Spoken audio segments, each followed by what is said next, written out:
Oke, saya buka. Assalamualaikum warahmatullahi wabarakatuh. Pada kesempatan kali ini, kami dari kelompok 5 akan mempresentasikan sistem penyortiran barang. Sebelumnya, izin perkenalkan diri. Nama saya Muhammad Taufik Prabowo. Lalu ada Restu Yuda Utama, Teddy Surya Budi, Bagas Hadi Prasetyo, Randy Tegar, dan Andri Supatma. Deskripsi. Sistem ini digunakan untuk menyortir produk berdasarkan berat di jalur produksi. Sistem memanfaatkan berbagai sensor untuk mengidentifikasi produk dan aktuator untuk mengarahkan produk ke jalur tertentu.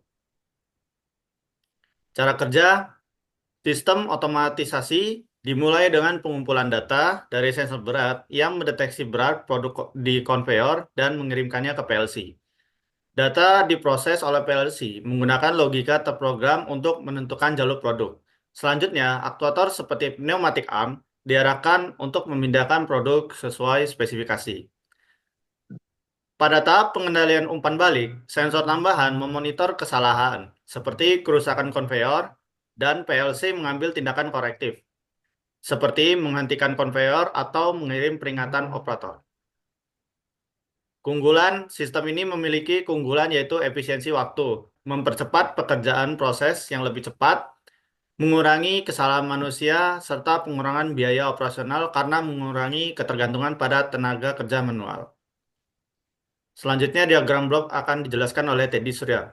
Oke, saya Teddy Budi, di mana di sini saya akan melanjutkan mengenai penjelasan dari Muhammad Taufik Prabowo, di mana kita menggunakan diagram block perancangan sistem dengan PLC, dan kita menggunakan PLC Omron CP1E, di mana terdiri dari input dan output, di mana inputnya sendiri yang pertama yaitu motor conveyor, selanjutnya yaitu sensor berat, dan yang terakhir yaitu sensor panjang, dan di mana outputnya sendiri terdiri dari motor servo, pneumatic arm, ataupun aquator conveyor.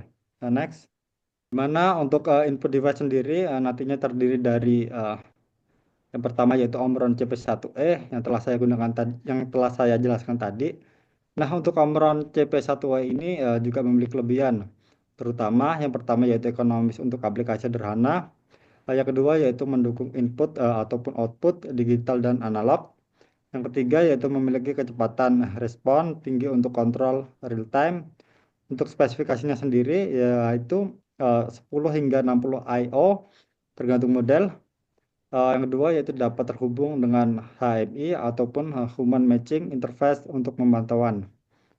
Next. Untuk selanjutnya mungkin akan dijelaskan oleh teman saya. Oke, di sini kita akan membaca bagian Rochel ya. Rochel ini berfungsi untuk mengukur berat barang. Ketika di atas conveyor, dia akan mengukur berat barang itu, akan mensortir sebagai distribusi barang dan kontrol kualitas.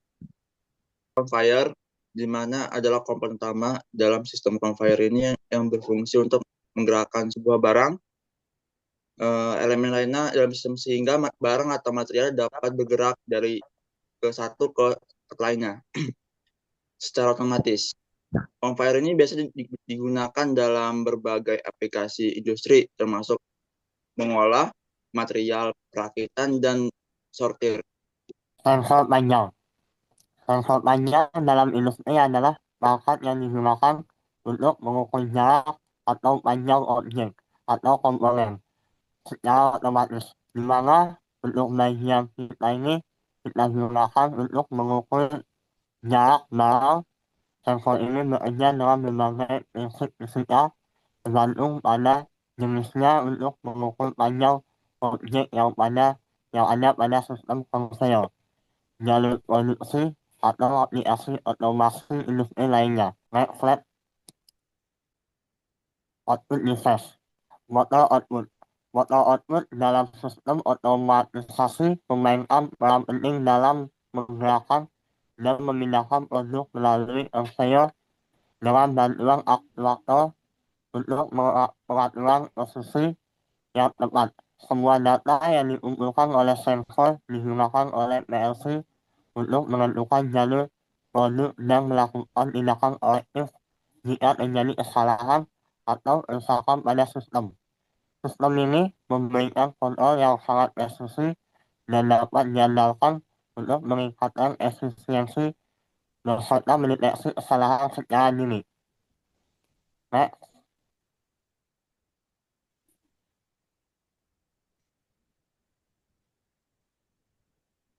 M3 M12 Universal Flexible Arm Multi-Direction Pneumatic Tapping. Pneumatic arm menggunakan udara tekan untuk menggerakkan lengan yang fleksibel, memungkinkan pemindahan produk dengan presisi. Sistem ini dapat mengangkat, memutar, atau memindahkan produk di berbagai arah sesuai kebutuhan. Dengan pneumatik cocok untuk aplikasi yang memerlukan gerakan cepat dan akurat, seperti dalam sistem otomatisasi di limit produksi. Next slide. Selanjutnya akan dilanjutkan oleh Resti Yuda. Oke, saya Rusdi Utama. Di sini saya akan melanjutkan aktuator konveyor. Aktuator konveyor adalah komponen yang menggerakkan konveyor menggunakan motor atau sistem pneumatik atau hidrolik. Aktuator ini mengontrol gerakan konveyor baik untuk mempercepat, memperlambat, atau menghentikan aliran produk. Dalam sistem otomatisasi, aktuator konveyor berfungsi untuk mengatur jalan produk secara efisien dan memastikan kelancaran proses produksi atau pemilihan barang. Next. Kesimpulan, sistem penyortiran barang baik otomatis maupun manual memberikan manfaat besar dalam meningkatkan efisiensi, akurasi, dan produktivitas dalam pengelolaan logistik. Dalam otomatisasi, proses penyortiran menjadi lebih cepat, tepat, dan dapat menangani volume barang lebih besar, sekaligus mengurangi kesalahan manusia dan biaya operasional. Sistem ini juga meningkatkan keamanan dan pengelolaan ruang penyimpanan yang lebih ideal, serta mempercepat pengiriman dan meningkatkan kepuasan pelanggan. Secara keseluruhan, sistem penyortiran barang berperan penting dalam memperlancar alur distribusi dan mengoptimalkan kinerja perusahaan. Next. Sekian presentasi dari kelompok kami. Terima kasih. Wassalamualaikum warahmatullahi wabarakatuh.